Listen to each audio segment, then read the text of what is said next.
शांति। आज 28 मार्च 2024 के साकार महावाक्य बाप दादा मधुबन। मीठे बाबा कहते, मीठे बच्चे, यह कल्याणकारी पुरुषोत्तम संगम युग है।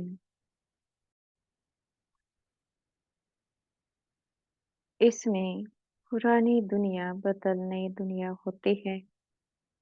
ऐसे युग को तुम भूलो मत। आज का प्रश्न है, बाप छोटे बड़े सभी बच्चों को आप समान बनाने के लिए एक प्यार की शिक्षा देते हैं, वह कौन सी है? मीठे बच्चे, अब भूले मत करो, यहाँ तुम आए हो नर से नारायण बनने, तो दैवी गुण धारण करो। किसी को भी दुख मत दो, भूले करते हैं तो दुख देते हैं। बाप कभी बच्चों को दुख नहीं देते, वह तुम्हें डायरेक्शन देते हैं।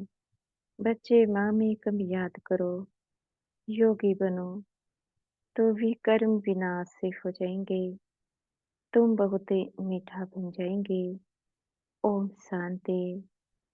जो बच्चे अपने को आत्मा समझे परम पिता परमात्मा के साथ योग लगाते हैं, उनको सच्चा योगी कहा जाता है। क्योंकि बाप ट्रूथ अर्थात सच्चा है ना, तो तुम्हारा बुद्धि योग सत्य के साथ है। वह जो कुछ सुनाते हैं सत्य ही है। योगी और भोगी दो प्रकार के लोग हैं। भोगी भी अनेक प्रकार के होते हैं, योगी भी अनेक प्रकार के होते हैं। तुम्हारा योग तो एक ही प्रकार का है, उन्हों का संन्यास अलग है, तुम्हारा संन्यास ही अलग है। तुम हो पुरुषोत्तम संगम युग के योगी, और किसको इस योग का पता ही नहीं कि हम पावन योगी है या पतित भोगी है। यह भी बच्चे जानते नहीं। बाबा तो सबको बच्चा बच्चा कहते हैं, क्योंकि बाप जानते हैं कि हम बेहद आत्मा का पिता हो, और तुम यह समझते हो कि हम आत्मा सब आपस में भाई भाई है।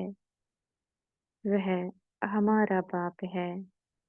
तुम बाप के साथ योग लगाने से पवित्र बनते हो। वह है भोगी, तुम हो योगी। बाप अपना परिचय तुमको देते हैं।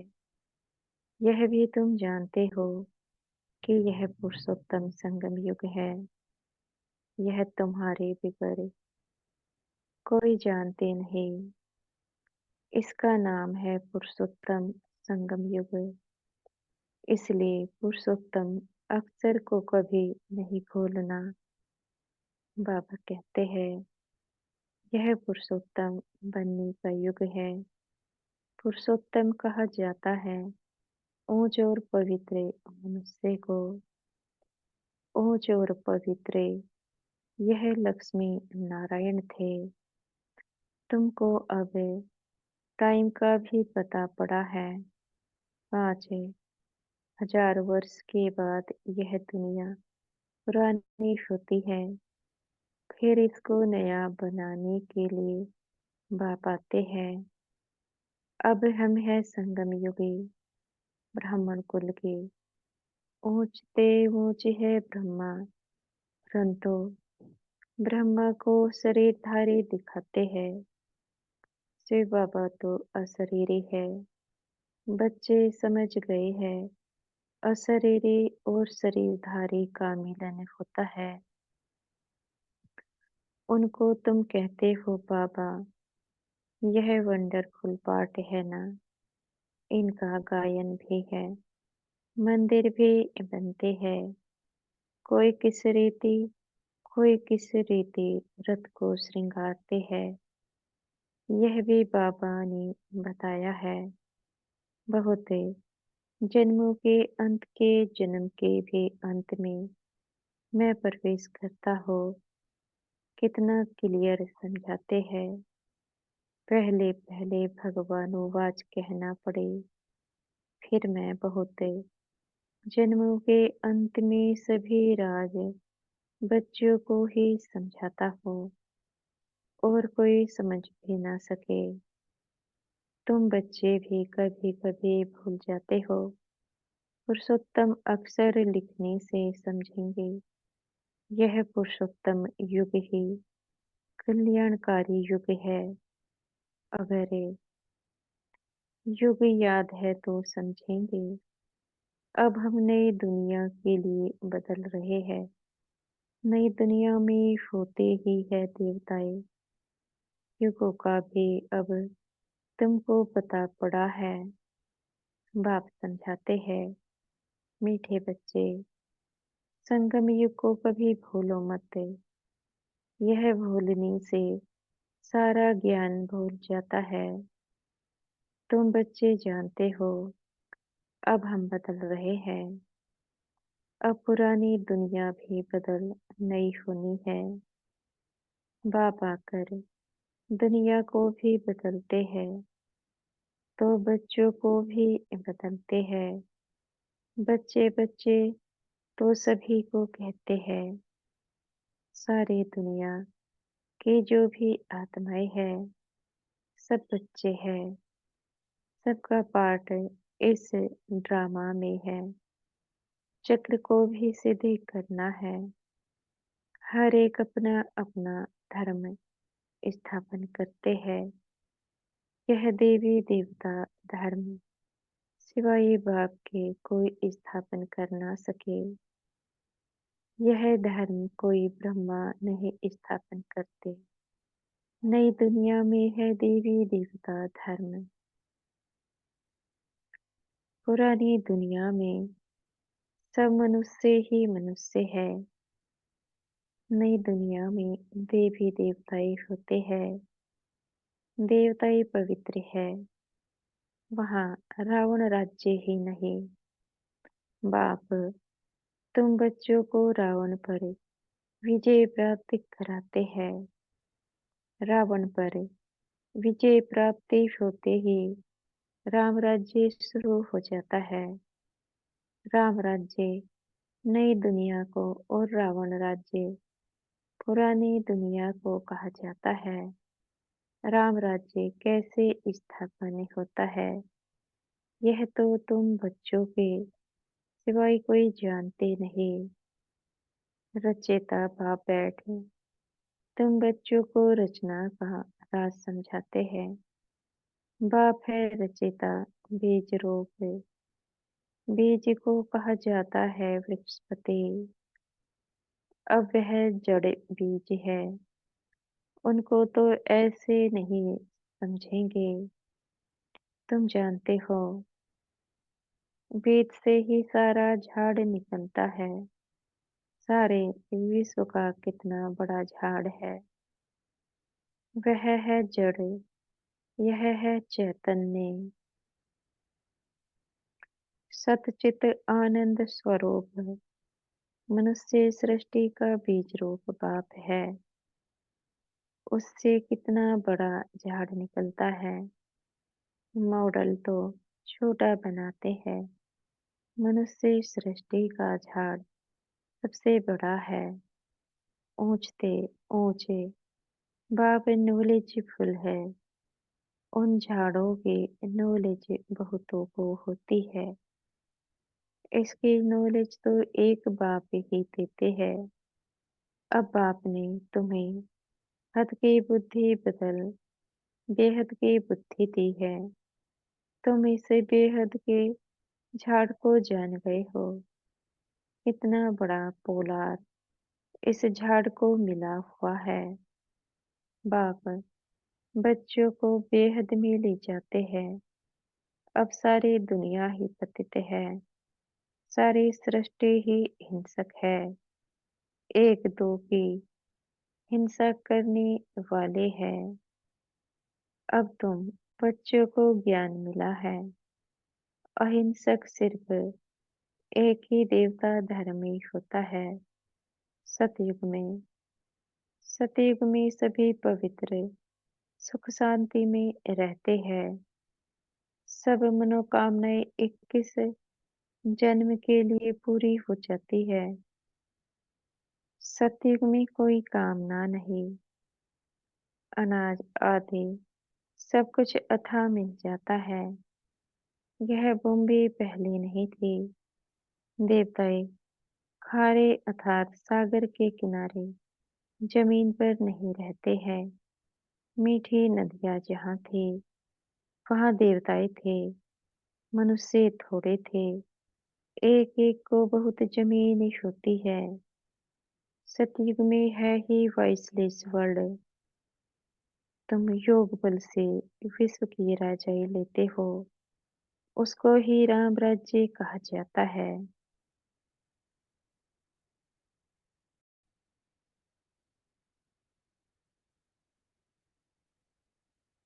पहले पहले नया झाड़ बहुत छोटा होता है। पहले धुर में एक धर्म था। फिर फाउंडेशन से 3 ट्यूब निकलती है। एक जैसे फाउंडेशन है देवी देवता धर्म का। धुर से टाल टालियां छोटी छोटी निकलती है। अब तो इस झाड़ का धुर ही नहीं है और कोई ऐसा झाड़ ही होता ही नहीं है। इनका मिसाल भी बड़ के झाड़ से एक्यूरेट है। बड़ का झाड़ सारा खड़ा है लेकिन धुर है ही नहीं, सूखता भी नहीं। सारा झाड़ हरा भरा खड़ा है। बाकी देवी देवता धर्म का फाउंडेशन है नहीं। धुर तो यही है ना, राम राज्य अथवा देवी देवता धर्म भी धुर में ही आ जाता है। बाप कहते हैं हम 3 धर्म स्थापन करते हैं। यह सब बातें तुम संगम युगी ब्राह्मण ही समझते हो। तुम ब्राह्मणों का है छोटा सा कुल। छोटे छोटे मठ पंथ निकलते हैं ना। अरविंद आश्रम है। कितना जल्दी जल्दी वृद्धि को पाते हैं क्योंकि उनमें विकार के लिए कोई मना नहीं। यहाँ बाप कहते हैं का महाशत्रु है। उन पर विजय पानी है। ऐसे कोई और कह ना सके। नहीं तो उन्हों के पास भी हंगामा हो जाए। यहाँ तो है ही पतित। मनुष्य तो पावन बनने की बात नहीं सुनते। कहते हैं विकार बिगर बच्चे कैसे पैदा होंगे। उन विचारों का भी दोष नहीं है। गीता पाठी कहते भी है भगवानुवाच काम महाशत्रु है। उनको जीतने से जगत जीत बनते हैं परंतु समझते नहीं है। वह जब यह अक्सर सुनाते हैं तो उन्हों को समझाना चाहिए। इस पर बाबा कहते हैं जैसे हनुमान दरवाजे पर जुतियों में बैठा था। बाबा भी कहते हैं जाकर किनारे बैठ सुनकर आओ। फिर जब यह अक्सर कहे तो पूछो इसका रहस्य क्या है। जगत जीत तो यह देवताएं थे। देवता बनने के लिए तो इन विकारों को छोड़ना पड़े। यह भी तुम कहते हो।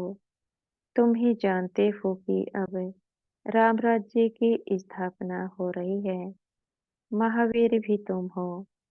इसमें डरने की कोई बात नहीं है। बहुत प्यार से पूछना चाहिए। स्वामी जी, आपने बताया है कि इन विकारों पर विजय पाने से विश्व के मालिक बनेंगे। लेकिन आपने यह तो बताया नहीं कि पवित्र कैसे बने। अब तुम बच्चे पवित्रता में रहने वाले महावीर हो। महावीर ही विजय माला में पिरोए जाते हैं। मनुष्यों के कान तो रोंग बातें सुनने पर ही गिरे हुए है। तुमको अब रोंग बातें सुनना पसंद नहीं आती। राइट बातें तुम्हारे कानों को अच्छी लगेगी। Hear no evil. मनुष्यों को सुजाग तो जरूर करना है। भगवान कहते हैं पवित्र बनो। सतयुग में सब पवित्र देवताएं थे। अब सब अपवित्र है। ऐसे ऐसे समझाना चाहिए। बोलो, हमारे पास यह सत्संग होता है। उसमें यह समझाया जाता है कि काम शत्रु है। अपवित्र बनना चाहते हो तो एक युक्ति से बनो। अपने को आत्मा समझे भाई भाई की दृष्टि भक्ति करो। तुम बच्चे जानते हो, पहले पहले यह भारत बहुत भरपूर खंड था। अब खाली होने कारण हिंदुस्तान नाम रख दिया है। पहले भारत धन दौलत पवित्रता सुख शांति सबसे भरपूर था। अब है दुखों से भरपूर। तब पुकारते हैं, हे दुख हरता सुख करता। तुम कितना खुशी से बाप से पढ़ते हो। ऐसा कौन होगा जो बेहद के बाप से बेहद सुख का वर्षा नहीं लेगा। पहले पहले अल्प समझना है। अल्प को न जाना तो कुछ भी रहस्य बुद्धि में आएगा ही नहीं। बाबा कहते हैं तो बेहद का बाप जो बेहद का वर्षा देते हैं। जब यह निश्चय बैठे तब आगे बढ़े। बच्चों को बाप से कुछ भी प्रश्न पूछने की दरकार नहीं है। बाप पतित पावन है। उनको ही तुम याद करते हो। तुम उनकी याद से ही पावन बनेंगे। मुझे बुलाया ही इसलिए है। जीवन मुक्ति है वे सेकंड की। फिर भी याद की यात्रा समय ले लेती है। मुख्य याद की यात्रा में ही विघ्न पड़ते हैं। आधा कल्प दे अभिमानी रहे हैं। अब एक जन्म देही अभिमानी बनने में ही मेहनत है। इनके लिए ब्रह्मा बाबा के लिए भी बहुत ही सहज है। तुम बुलाते भी हो बाप दादा। यह भी समझते हैं बाप की सवारी हमारे सिर पर है। बहुत उनकी महिमा करता हो, बहुत प्यार करता हो। बाबा, आप कितनी मीठे हो। हमको कल्प कल्प कितना सिखलाते हो। फिर आधा कल्प आपको याद भी नहीं करेंगे। अब तो बहुत याद करता हो। कल हमारे में कुछ भी ज्ञान नहीं था जिसकी पूजा करते थे। हमको यह थोड़े ही मालूम था कि हम यह बन जाएंगे। अब तो वंडर लगता है योगी बनने से फिर यह देवी देवता बन जाएंगे। मेरे भी सब बच्चे हैं। यह बाबा बहुत प्यार से बच्चों को संभालते हैं, इनकी पालना करते हैं। यह भी हमारे समान नर से नारायण बन जाएंगे। यहाँ तुम आए ही हो इसलिए कितना समझाता हो। बच्चे बाप को याद करो, दैवी गुण धारण करो, खान पान की संभाल करो। नहीं करते हैं तो समझता हो शायद अभी समय पड़ा है। कुछ ना कुछ भूले तो होती रहती है। छोटे बड़े बच्चों को प्यार से समझाता हो। बच्चे भूले मत करो, किसको दुख ना दो। भूल करते हो, गोया दुख देते हो। बाप कभी भी दुख नहीं देते हैं, वह तो डायरेक्शन ही देते हैं। मामी कम याद करो तो वे कर्म विनाश हो जाएंगे, बहुत मीठा बन जाएंगे। ऐसा मीठा बनना है, दैवी गुण धारण करनी है, पवित्र बनो। यहाँ अपवित्र के आने का हुक्म नहीं है, कभी कभी आने देते हैं, वह भी अभी। जब बहुत वृद्धि हो जाएगी तो कह देंगे यह है tower of purity, tower of silence. ऊंचते ऊंचे है ना, अपनी को आत्मा समझे, बाप की याद में रहना, यह है हाईएस्ट पावर। बाबा कहते हैं वहाँ बहुत साइलेंस रहती है, आधा कल्प कोई झगड़ा आदि नहीं होता है। यहाँ कितना झगड़ा आदि होता है, शांति हो ना सके। शांति का धाम है मूल वतन, फिर शरीर धारण करे। विश्व में पार्टी बजाने आते हैं तो वहाँ भी शांति रहती है।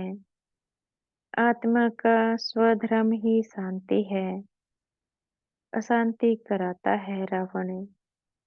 तुम शांति की शिक्षा पाते रहते हो। कोई गुस्से में होता है तो सबको अशांत कर देता है। इस योग बल से तुम्हारे से सारा किचड़ा निकल जाता है। पढ़ाई से किचड़ा नहीं निकलता है, याद से सब किचड़ा भस्मी हो जाता है, कट निकल जाती है। बाप कहते हैं कल तुमको शिक्षा दी थी, क्या तुम भूल गए हो? 5,000 वर्ष की बात है, वह लाखों वर्ष कह देते हैं। अब तुमको झूठ और सच के फर्क का पता पड़ा है। तुमको बाप ही आकर बताते हैं झूठ क्या है, सच क्या है, ज्ञान क्या है, भक्ति क्या है। भ्रष्टाचार और शिष्टाचार किसको कहा जाता है? भ्रष्टाचारी विकार से पैदा होते हैं, वहाँ विकार होता नहीं। तुम खुद कहते हो देवता संपूर्ण निर्विकारी है, राम राज्य ही नहीं है। यह तो सहज समझने की बात है। फिर क्या करना चाहिए? एक तो बाप को याद करना चाहिए, दूसरा पवित्र जरूर बनना चाहिए। अच्छा, मीठे मीठे से खिलते बच्चों प्रति माता पिता बाप दादा का याद प्यार और गुड मॉर्निंग। रूहानी माता पिता की रूहानी बच्चों को नमस्ते। हम बच्चों के भी मीठे प्यारे बाप दादा को याद प्यार गुड मॉर्निंग और नमस्ते। धारणा के लिए मुख्य सार पहला पॉइंट है पवित्र बनने में महावीर बनना है। याद की यात्रा से अंदर का किचड़ा निकालना है, अपने शांत स्वधर्म में स्थित रहना है, अशांति नहीं फैलानी है। दूसरा पॉइंट है बाप जो राइट बात सुनाते हैं वही सुननी है। हियर नो इविल, रोंग बातें मत सुनो, सभी को सुजाग करो। पुरुषोत्तम युग में पुरुषोत्तम बनो और बनाओ। आज का वरदान है, हमारे सतगुरु जी हमें आज का वरदान दे रहे हैं। आत्मिक शक्ति के आधार पर तन की शक्ति का अनुभव करने वाले सदा स्वस्थ भव। आत्मिक शक्ति के आधार पर तन की शक्ति का अनुभव करने वाले सदा स्वस्थ भव। इस अलौकिक जीवन में आत्मा और प्रकृति दोनों की तंदुरुस्ती आवश्यक है। जब आत्मा स्वस्थ है तो तन का हिसाब किताब व तन का रोग सूली से कांटा बनने के कारण स्वस्थिति के कारण स्वस्थ अनुभव करते हैं। उनके मुख पर चेहरे पर बीमारी के कष्ट के चिन्ह नहीं रहते। कर्म भोग के वर्णन के बदले कर्मयोग की स्थिति का वर्णन करते हैं। वे परिवर्तन की शक्ति से कष्ट को संतुष्टता में परिवर्तन कर संतुष्ट रहते और संतुष्टता की लहर फैलाते हैं। आज का स्लोगन है, दिल से तन से आपसे प्यार से सेवा करो तो सफलता निश्चित मिलेगी। दिल से तन से आपसे प्यार से सेवा करो तो सफलता निश्चित मिलेगी। अच्छा, ओम शांति। शुक्रिया हमारे मीठे प्यारे बाप दादा जी का, मीठे टीचर जी व मीठे सतगुरु जी का आपका बेहद का शुक्रिया। ओम शांति।